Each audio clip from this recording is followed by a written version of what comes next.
Hi, Sadie. We're gonna take a look at your emphasis posting and kind of offer some feedback and observations.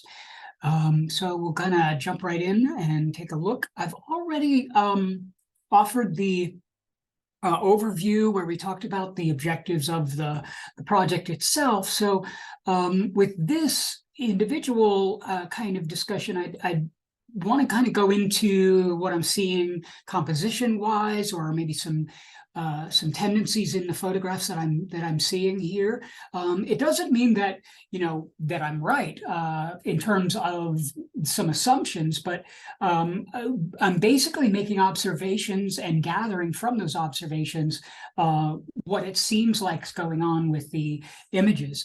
And so the first thing that I notice here is in all of these images is that you have there's a very unassuming nature to the compositions. And I say that, and it might sound sort of like, well, what the hell does that mean? What does unassuming mean? What I mean is it does not appear that you are consciously like making an effort to place things just here or just so there. It seems like the compositions are sort of naturally presenting themselves, that you're naturally just sort of, here you go, let's take a look at this. There are others where I'm seeing a lot of rigidity, a lot of structure, and that's not a criticism. That's just what I see. A lot of that. And even though you have some pretty structural looking images like this one, where everything is sort of flattened up and you squared things off, this does not feel like an image that you were sort of stressing over in terms of where to put things. It just seems like, there it is, there you go. And it's a something that you can't really teach. It's not something you have to teach. It's just a relaxed nature about the way these images are coming across. Now, can you create the kind of tension that you'll want later on? Because what these do not have is like a tense energy about them. They feel very natural. They feel very sort of inviting, but they don't feel like tense energy to them.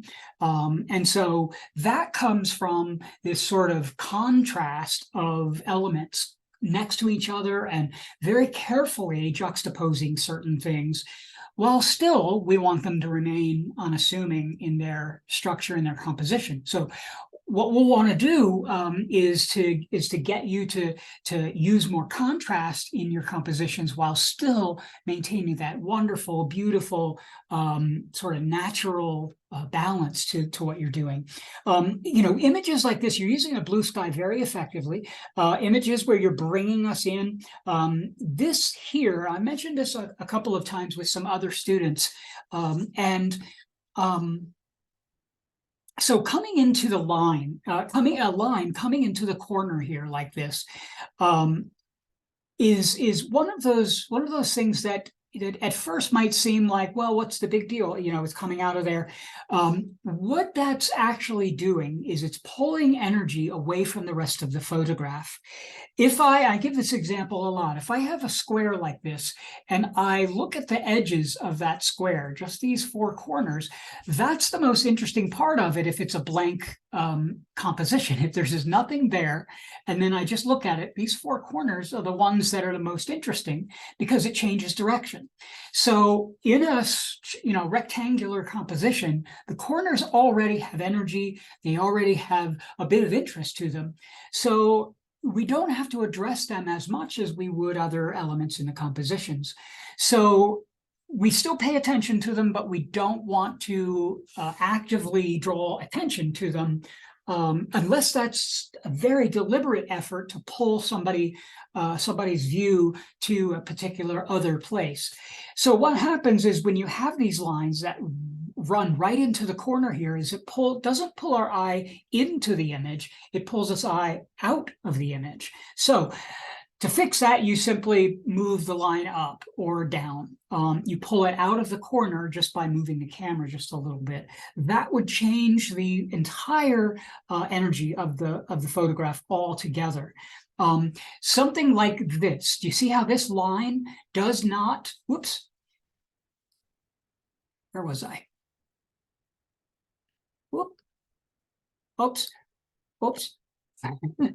My mouse is going crazy on me now. So this next one, see how this line does not go up into this corner? You've got it right on the edge over here, coming off of it with plenty of room here. There's no kind of activity here. There's energy, but it's not pulling us away because you don't have it bedded up into the corner over here. You have this pacified. That's not so much in the corner. You do have this tension right in here, and this kind of tension. Let's go back to that. Mouse is still going crazy. So we do have this bit of energy here. So you have this kind of coming down in this direction and this kind of coming down in this direction. And you can see that it sort of cuts off right in here. And there's just a little bit more of that corner that would have been there. This is doing something very similar to that energy in the corner because you're in effect making another corner, but cutting it off. So our eyes want to finish the corner because there's just enough of it for our eyes to do that.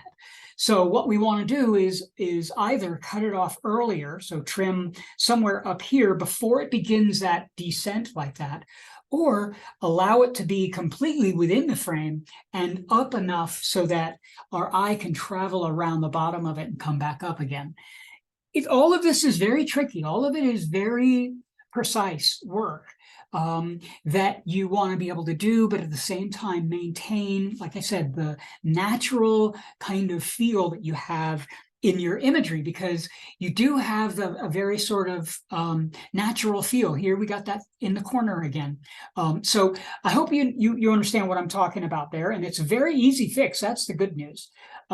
Here, this is a really interesting solution. You found some beautiful texture. You broke it up with this line. This line is not necessarily in the center, so it has this really interesting sort of gestural sort of quality going on to it. Sure, it's really a graphic image that could be used for a lot of different things. A texture for like an article or putting text or something like to the next to it and things like that. But it is a really good texture sample. This one a little bit less. Why? Because we have this subject here.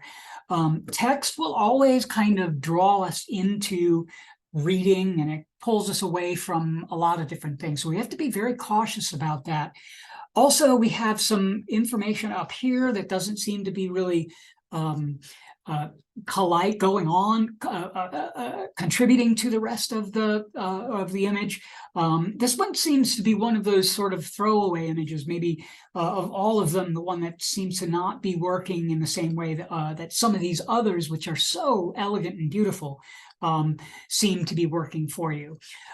So I think you have a lot going on with your photography here in terms of the natural things that are happening, which means we just have to kind of fine tune a few things, pay attention to a couple of things, and that's where the learning comes in. That's why we take coursework and why we learn some of the terminology and we understand some frameworks and apply that to our work without losing the sort of amateur nature of what we do. Amateur means for the love of. So we want to maintain that. We want to maintain our sort of wonder about things without losing it, but at the same time, sort of understand the structure and what they can do for us and that kind of thing. So that's what I had for you. We will see your images in the studio, and I look forward to working with you. All right. Bye now.